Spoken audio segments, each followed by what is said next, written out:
From Pacifica, this is Democracy Now! When it comes to surveillance, this is an issue that cuts across traditional political divides. And that's really important. There may not be a whole lot of issues that me and my Cato Institute allies on these issues agree on, but this is one of them. And that's really important because it shifts a lot of the dynamics. Almost Orwellian. That's what a Bush-appointed federal judge has said about the National Security Agency's daily collection of virtually all Americans' phone records.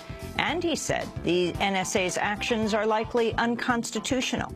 We'll speak with Sasha Meinrath, an advisor to the Obama's NSA review panel, which wants to leave the NSA's controversial bulk spying intact. Then, the selling of attention deficit disorder. If you look at the preponderance of ADD in North America now, and the 3 million of kids in the states that are on stimulant medication, and the 500,000 who are on antipsychotics, what they're really exhibiting is the effects of extreme stress, increasing stress in our society, on the parenting environment. As the number of ADD diagnoses soar amidst a 20-year drug marketing campaign, we'll speak with Dr. Gabor Mate, New York Times reporter Alan Schwartz, and Jamison Monroe, who was addicted to ADD prescription drugs as a teenager and went on to found the Newport Academy Treatment Center for Teens. All that and more coming up.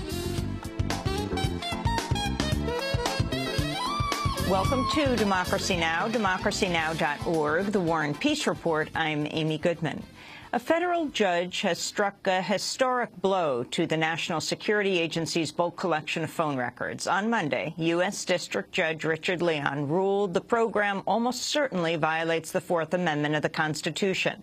Judge Leon, who was appointed by former President George W. Bush, wrote, quote, "I cannot imagine a more indiscriminate and arbitrary invasion than this systematic and high-tech collection and retention of personal data on virtually every single citizen." But Judge Leon stayed his injunction pending an expected appeal by the Obama administration. We'll have more on the ruling after headlines. More than 70 people died in a wave of attacks across Iraq Monday, many of them Shia preparing for an annual pilgrimage. In Baghdad, twin car bombs killed 25 Shiites. The second blast happened as people rushed to the aid of the first round of victims. Another dozen Shiites en route to Baghdad from the city of Mosul were pulled from their bus and shot dead. It was Iraq's bloodiest day in nearly 2 months. Yemen's parliament has called for banning U.S. drone attacks just days after the deadliest U.S. strike there this year. Thursday's attack on a procession traveling to a wedding reportedly killed 17 people, most of them civilians. The death sparked mass protests as family members demanded compensation and an apology. In a largely symbolic move Sunday, members of parliament voted nearly unanimously to end U.S. strikes. After the series of tragedies caused by drones, Parliament members from all parties believe that the drones are putting the nations into an extremely dangerous situation, and it is time to put an end to this. Such votes by Yemen's parliament are not binding and can be rejected by the president. The United Nations launched its largest ever funding appeal for a single crisis, requesting $6.5 billion in funds for the people of Syria. The UN estimates nearly 3/4 of Syria's population will need humanitarian aid next year. Speaking in Geneva, UN humanitarian chief Valerie Amos said the agency is seeking $12.9 billion for overall aid. The plans total $12.9 billion to reach everyone we hope to help in 2014.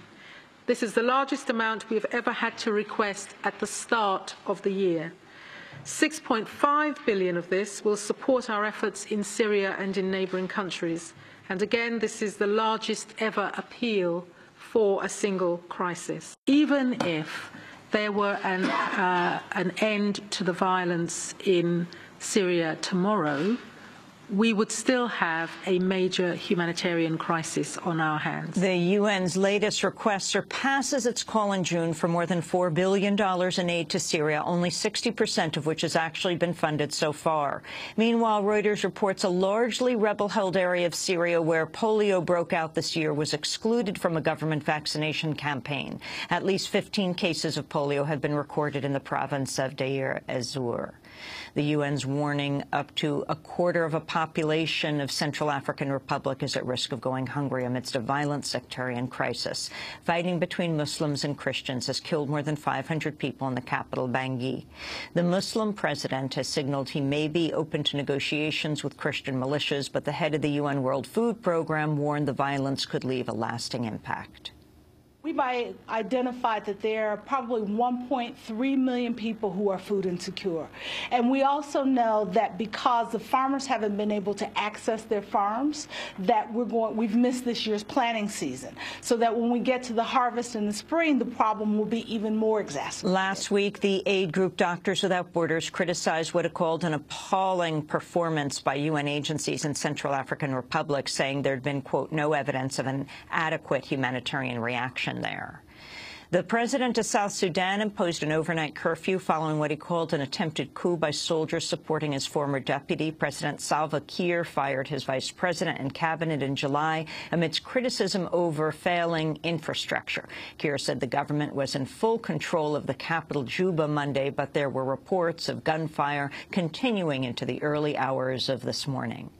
The United States has repatriated 2 Guantanamo prisoners to Saudi Arabia 4 years after they were both recommended for transfer. The 2 men had been held for nearly a dozen years without trial. Meanwhile, the Sudanese government says it expects the last 2 Guantanamo prisoners from Sudan to be transferred there Wednesday.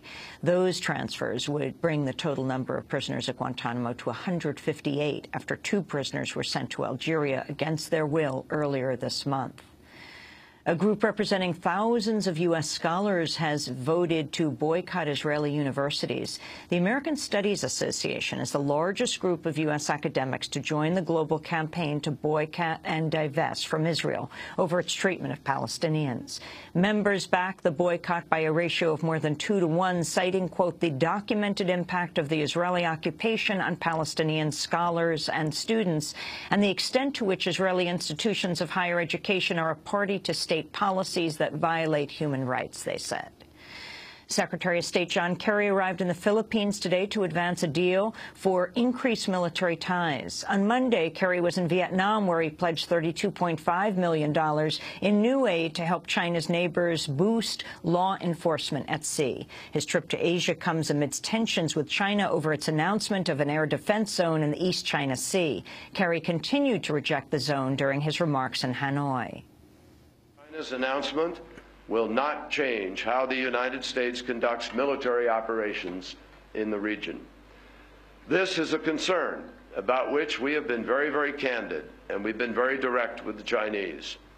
The zone should not be implemented, and China should refrain from taking similar unilateral actions elsewhere in the region, and particularly over the South China Sea. The Senate appears poised to approve a 2-year budget deal after it was passed by the House last week. The deal eases across-the-board spending cuts but does not extend unemployment benefits for some 1.3 million people, which are set to expire December 28th. The Senate's confirmed former top Pentagon lawyer Jed Johnson to lead the Department of Homeland Security. Johnson played a key role in the Obama administration's drone wars and detention of terror suspects. In Utah, a federal judge has struck down parts of Utah's ban on polygamy. The judge ruled while Utah can prevent people from obtaining multiple marriage licenses, it cannot enforce a ban on cohabitation, which is the provision used to prosecute polygamists. The case stemmed from a lawsuit brought by Cody Brown, who stars with his 4 wives on the reality TV show Sister Wives. In Brazil, construction workers at a stadium that will host part of next year's World Cup went on strike to demand safer conditions after a worker plummeted to his death on Saturday. The worker was the second to die from a fall at the stadium in the city of Manaus. At least 3 other workers have died on construction sites of World Cup stadiums. Meanwhile, police raided a protest occupation at a former indigenous museum near the Maracana soccer stadium in Rio de Janeiro.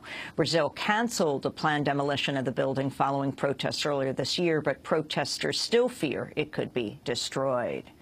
In Germany, more than 1,000 workers went on strike against the U.S. retailer Amazon Monday as part of an ongoing dispute over wages, conditions, and terms of employment.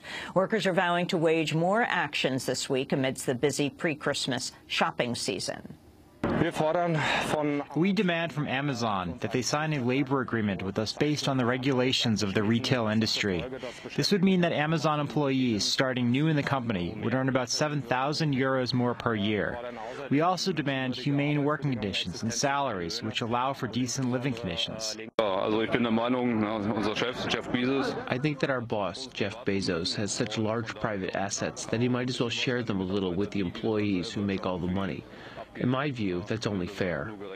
A group of Amazon warehouse workers from Germany traveled to the United States for a protest Monday outside Amazon's Seattle headquarters. New government figures predict the amount of crude oil produced in the United States will soar to a near-historic high in the coming years, due largely to the controversial technique of fracking. According to the Energy Information Administration, U.S. oil output will hit 9.5 million barrels per day by 2016, just under the record of 9.6 million set in 1970. Fracking, which involves blasting chemicals into shale rock, is also fueling a rise in natural gas production. And current and former Obama administration officials have confirmed the White House systematically delayed a series of regulations to avoid controversy in the 2012 election. The Washington Post reports federal agencies were told to hold off on key environmental, worker safety, and health care rules for up to a year. The stalling meant a number were either lengthily postponed or never enacted. The delays were said to be clearly political and far more extensive than similar maneuverings by previous administrations. The delayed rules include standards for cleaner gasoline, lower pollution vehicles, and federal protections for bodies of water. And those are some of the headlines. This is Democracy Now!, democracynow.org, The War and Peace Report. I'm Amy Goodman. I'm Amy Goodman. Thanks so much for watching this report from Democracy Now!, your daily, independent, global, grassroots news hour. We don't accept advertising or corporate funding, but rather rely on donations from viewers like you. Please make your contribution by visiting democracynow.org today. We need your support today to keep bringing you this hard-hitting, in-depth reporting.